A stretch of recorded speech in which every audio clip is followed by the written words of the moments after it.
सर्वसामान्यांच्या हक्काचा आवाज जागर जनस्थान।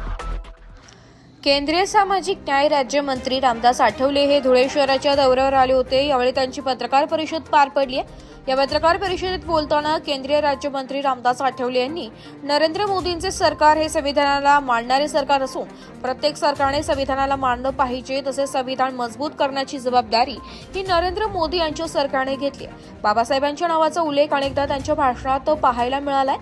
संविधान बदलणार असल्याची ही अफवा ही अत्यंत चुकीची असल्याची देखील प्रतिक्रिया त्यांनी यावेळी दिली आहे। रिपब्लिकन पक्षाला राष्ट्रीय मान्यता आम्हाला मिळवायची आहे। 4 पक्षांच्या यादीत आम्हाला देखील स्थान मिळवायचे असून माझी राज्यसभेची खासदारकी ही गोरगरीब लोकांसाठी असून त्यांचे प्रश्न सोडविण्यासाठी मी काम करीत आहे। 2014 मध्ये मी NDA सरकारमध्ये आल्यानंतर आता माझी ही तिसऱ्यांदा खासदारकी असून याचा उपयोग मी समाजाचे प्रश्न सोडविण्यासाठी करणार असल्याचं त्यांनी सांगितलंय।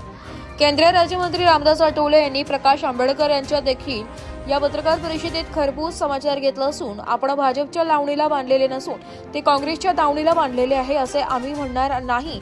समाज एकत्र आल्यास मोठी ताकद उभी राहणार आहे। सगळ्या जागा लढून देखील त्यांना यश मिळालेले नाही अशी टीका यावेळी रामदास आठवले यांनी प्रकाश आंबेडकरांवर केली आहे। जागर जनस्थानसाठी प्रतिनिधी रूपक पिरारी, धुळे।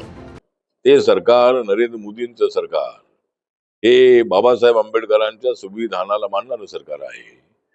एवढंच नव्हे तर कुठलंही सरकार आलं तरी त्यांनी संविधानाला मानलंच पाहिजे आणि संविधानाची शपथ घेऊन आपण त्या पदावर आपण सगळे आम्ही गेलेलो आहोत।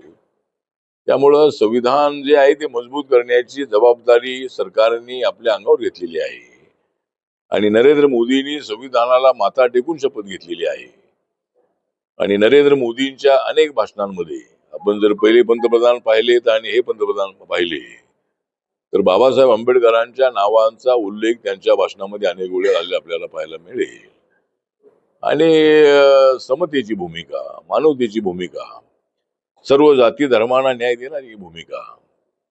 आता जर त्यांनी अमेरिका, इस्रायल आणि इराणच्या युद्धाच्या वेळेला नरेंद्र मोदींनी आपली भूमिका मांडलेली आहे की रमजान सारखा एक अत्यंत महत्वाचा सण जो आहे मुस्लिमांचा, तो या ठिकाणी होत असताना असं युद्ध होणं ही बाब अत्यंत चुकीची आहे। ही भूमिका त्यांनी मांडलेली आहे। आणि नरेंद्र मोदींच्या सरकारने जनधन